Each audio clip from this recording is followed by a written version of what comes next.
Hello there and welcome back to another edition of the Hotline Classic Remastered. This time take a look at the 1999 Nissan Skyline Pennzoil Nismo GTR GT. This is the final Skyline, final Nissan and a final race car for us to take a look at in this series, and could it really be anything else? This is Gran Turismo 2's hero car, the Pennzoil Nismo GTR, the icon. Both an icon on the screen in terms of this and on the racetrack. You see that number 1 there? Yeah, this car won the JGTC GT500 Championship back to back. It won in 1998 with the R33 chassis and in 1999 with the R34 chassis. So a lot of racing pedigree in this car, a iconic livery and a great story. What's not to like? The driving experience. You see, in GT2 Plus, which we've been using since the start of this, the GT2 Plus mod, it changes all of the GT500 GTRs to rear-wheel drive, which they should have been from the start. However, they have not handled this transition well, because it still has 712 horsepower, and it hasn't got the giant rear tyres the Supra has to keep all that power under check. And so, as a result, around a course with lots of tight corners, like, I don't know, Motorsportsland, it isn't good.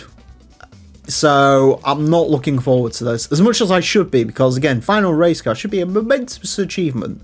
A car that we sort of sit back and relax and cruise off into the sunset, and no, we're actually in for a world of pain here, I feel. Front-engined, rear-wheel drive, 712 horsepower, 1,200 kilograms, an awful lot of torque, and 6 laps of the Motorsportsland.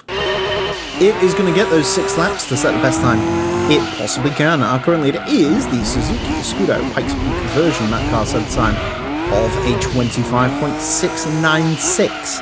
The Pennzoil Nismo GTR GT is unlikely to beat that.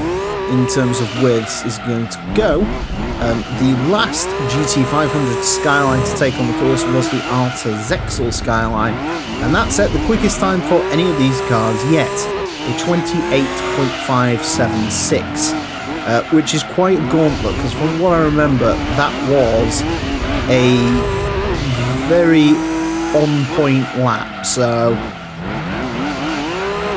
need to hope this car behaves itself well enough to pull a lap like that out of it.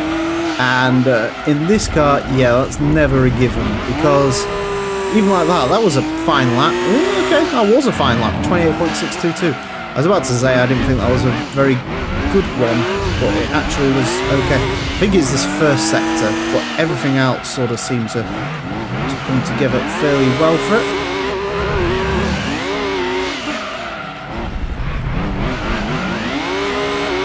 The problem with this car is fairly simple. It doesn't like the bumps, it doesn't like the tarmac, it doesn't like the curbs, it just sort of doesn't like doing what it's supposed to do, which is drive. It just wants to find interesting ways to kill you, to be honest. Because it's a turbo, you can't run it in a high gear to alleviate some of the traction issues, because otherwise you'll ruin all your forward momentum. Again, it's not too bad around a normal track. If you drive this around a Gran Valley or a Red Rock or wherever you want to go, it isn't too bad. It's just here, it's not built for it, basically. Admittedly, most cars that run around here aren't built for it, but they handle it damn sight better than the GT500 Skylines do. But that being said, we do have one final lap in this to see. Oh, there you go. Hit the wall. Of course we have to hit that wall for what might be the final time we hit that wall. I feel like it should have really been given a name, because it seems to be a wall that I hit on a fairly regular basis. Could this have gone quicker? Probably. I don't want to find out, because I hate driving it. I really should have, you know, I really wish the Supra was still the cover car in this game, because that would have been the sort of nice car to end this out on, but as it stands, it isn't. And so, as a result, we get this. But again, at least it looks damn good doing it. And it does look very good, actually. It's a very cool looking car. Just a shame about, you know, most of the rest of it. A thing that's sort of reflected in the times. Yeah, there's more time in it. To be honest with you, that lap 2 and 3... probably quite negligible, because again it depends how quick you are into sector 1, sort of seems to ruin your sector 2 time and vice versa, but I don't ever want to drive that again, so I will take that. A 28.571, interestingly enough, ties it with the R32 GTR. It goes into 68th place. It is 5,000th of a second quicker than the R2 GTR, and yeah, I think we're operating... The fact it's so close sort of shows how close to the limit this I think we're operating.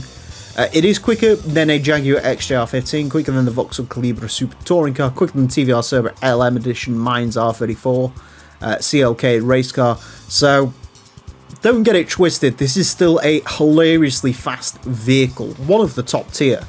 But it's just compared to the NSX and the Supra. I mean, Supra is 0.1 quicker than this. Admittedly, around most tracks, I think this would be quicker. And the NSX is just miles quicker than this. It's about 0.5 up the road and a bit. So the NSX has definitely proven it is the best GT500 car out of the big three manufacturers. But, as always, we have to crown it. The quickest GT500 car around this track is the STP Tizen Viper.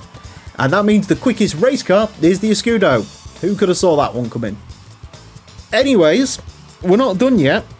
We have one last car to go around.